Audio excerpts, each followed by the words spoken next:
Hello, and welcome to the Reinvent Relevance podcast. I'm your host, Jason Mutzfeld, Director of Learning and Development at Merfeld Career Management. And joining me today is Michelle Merritt, the Principal and Founder at Merfeld. Hi, everybody. We're here today to discuss your career and how you take charge of your career through what we call Reinventing Relevance. That's the name of our podcast, and it's also what we do here at Merfeld. So we want to kick things off by not just answering your questions, but answering the big question, which is, what is reinventing relevance? Go ahead, Michelle. I'll let you start off on that one. Awesome. Well, thanks for kicking this off. And, you know, the thing about the reason we chose to make Reinvent Relevance one of our key principles here at Merfeld is really because so many clients over the 8 years we've been in business have come to us asking for help reinventing themselves. And that doesn't necessarily mean ditching everything they've ever known and running off to start a nonprofit, although that's happened with a few of our clients. But it is really about, how do I make the work that I do matter? You know, if I'm a finance executive or a data scientist or an architect or a builder, it doesn't matter. At the end of the day, I want my work to matter. And that's what we were hearing so much. And so a year or two ago, we really decided to make this a key part of our mission, to help people reinvent their relevance. Because when we feel relevant in what we do, when we feel like the work we do is giving back and matters to our community, that's when we're really in that, forgive me for saying it this way, flow that makes us do really good work. And that's really what we're here to do, is help our clients create a good workflow that makes them feel satisfied and makes them feel like they're giving back to their community. Exactly. Would you say reinventing your relevance is sort of the antithesis of being comfortable? It's, you know, they often say life begins at the end of your comfort zone. It's something I say in a lot of my coachings. And that is, it truly is, it is the essence of reinvention. It's an investment. People think, oh, it's risky to reinvent yourself. No, it's sort of an investment, wouldn't you say? Is that a fair way to put it? You're investing in the asset that's you, right? Right. And I think we also say frequently, get comfortable being uncomfortable. You know, the most successful people we know, and whether that is people we know personally, whether that's our clients that have been super successful, or the people we look up to as a society, all are willing to say, I don't know, and I'm going to go find the answer. I'm going to bring forward solutions. You know that I'm a big fan of solutions, not complaints, right? And so finding your relevance is really about, as you say, getting uncomfortable, being willing to stay in that uncomfortable space long enough to figure it out, and then building on what you know. And to do that, oftentimes what we do is guide clients through a look back on what they've accomplished, what they're proud of, when they felt like they really did good work. And for some, unfortunately, that means not always loving the profession you're in, not always loving the position you're in. And that's okay. It then makes you look forward to how you do great work moving ahead. Excellent. So just to get everyone up to speed, you know, people are reaching out to us here at Merfeld, and they're seeing proposals for resume writing, for career coaching. They're wondering, how did we get started? And maybe that's something, maybe it would be helpful to explain how we reinvented our relevance here at Merfeld. I know I've reinvented my relevance, and so have you. So Michelle, tell us how you got started in the career management field. So I never started out.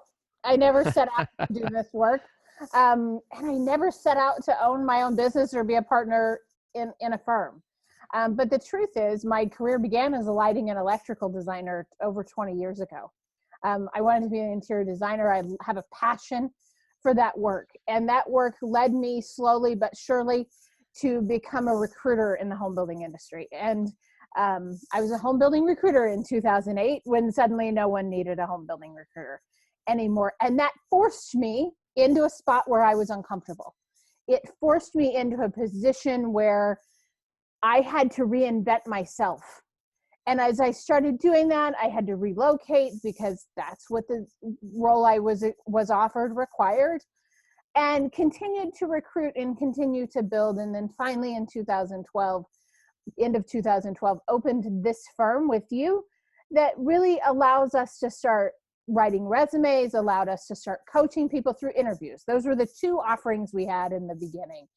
And with time, and in answer to the requests of our clients, we began coaching people through their entire career path, through their search strategy, through how to prepare for interviews, how to negotiate compensation, how to understand and identify their strengths. We're both Clifton Strengths certified coaches, and I'll let you talk a little bit more about that. But, I think that we have evolved, and sometimes reinventing relevance some people may feel more comfortable with the term evolving your relevance. We say reinventing here, but it doesn't have to be a set path, or it doesn't have to be a set path. You can just walk through every door that opens, but you also don't have to just cut everything off and go do something totally different.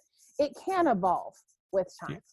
Exactly. Reinvention does not at all mean you have to do something completely different. I mean, you can reinvent yourself right where you are in the job you're in. Your relevance is determined, or at least from my perspective, and I want to hear your thoughts on this as well. Relevance to me means that you are a relevant asset to your team, to your organization, and to yourself. You are, well, let's look at the word relevance. I mean, if something is relevant, it means it's important to what's going on.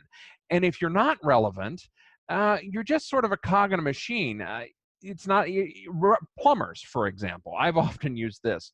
A plumber is not relevant to your house or to your life at all until your toilet backs up or your water stops flowing. Then a plumber is extremely relevant. That's the key with your career life cycle. You want to try and stay as relevant as possible. This means keeping up to date on your skills, keeping a valid strategy, being ready to jump in and be an active, engaged participant in your workplace and in your work life. And that's something that an individual has to decide to do on their own. I mean, you can't be motivated by somebody outside yourself. You have to motivate yourself. Mm-hmm. And I know as a coach, I take the perspective of trying to understand the person's character and how do they show up at work. So what would you say as of this, let's be perfectly clear here, as of this first recording, a lot of America is shut down right now. We are all stuck at home with COVID-19, except for those essential workers out there doing the what we need to do to survive as a society. And thank you very much for your service. But what about people who are facing unemployment, facing uncertainty? Michelle, what would you say to people like that? What are some steps they can take right now that can help them feel a little bit more confident, and because it's that confidence that's going to carry you forward and prove your relevance? What sort of should they focus on their accomplishments, what they want to do? Tell us a bit about that. I think one of the best compliments we ever receive after a referral, of course, is, I feel more confident going out into my career, into my interviews, things like that. And I think where that comes from is when people start to understand what they've achieved, they start to identify what they've accomplished in their careers and really start to own those accomplishments. I think often we're busy with our heads down doing the work, right? We don't look up and we don't take stock in all that we've achieved. So how do you find that, right? Oftentimes it is, and this is a great time, if you are home and you have some downtime because of social distancing, this is a great time to start going back through, what have I accomplished? What am I proud of? Where have I made an impact? This is not the time to be modest. This is you and your notepad or your iPad making a list of the things. Nobody else has to see it. But I think soon you'll see a theme emerge about where you've had an impact. And perhaps you feel like you haven't been allowed to have an impact, or you haven't been allowed to accomplish certain things in your career. But the truth is, even then, where did you shine? Because that's going to start to show you the attributes that you can build on moving forward as you reinvent yourself or evolve in your relevance. Exactly. And sometimes it's a matter of, if you don't have the opportunity to shine where you're at, it might be time to look somewhere else. The important thing is that with that confidence, you feel the ability, when you look back at your long history and your work history and say, look what I've done and look what I can do. That's when you start to understand not only yourself, but you understand the impact you can have, so you can choose yourself. You don't have to wait around to be chosen. That's the old way of doing things in Right. a lot of ways. I always, when I coach somebody, I focus on 5 essential questions. I call it the ethos model of career discovery, and that is, what do you want? What can you do? What have you done? Who are you trying to help? And more importantly, where's that taking you? And by asking those questions, you can look at your entire life cycle and understand that you have control over a lot of this. I mean, some of this is out of your control, but a lot of it is also in your control. There's a lot of choice that can be made just by choosing to think instead of react. And that's universal in humanity. I mean, that's not just the United States. That is all around the world. You can make a choice to have an impact and take some control of your destiny as much as you can. So I think that's an important thing to remember. And you bring up some valid points. Now is the time. Everything is in flux right now. And here's the thing. It's always been in flux. I know in North America and in Europe, we're a lot more aware of it than we might have been before. But things are changing, and they always change. Digital transformation is rewriting the script. So look for those opportunities. Now, what would you say as far as, Michelle, what opportunities, what sort of opportunities should a person be looking for here in 2020? Post COVID-19, in our new normal, whatever you want to call it, or even right now, what should we be looking for? So I think there are a couple things that you can look for when you start to talk about the opportunity moving forward.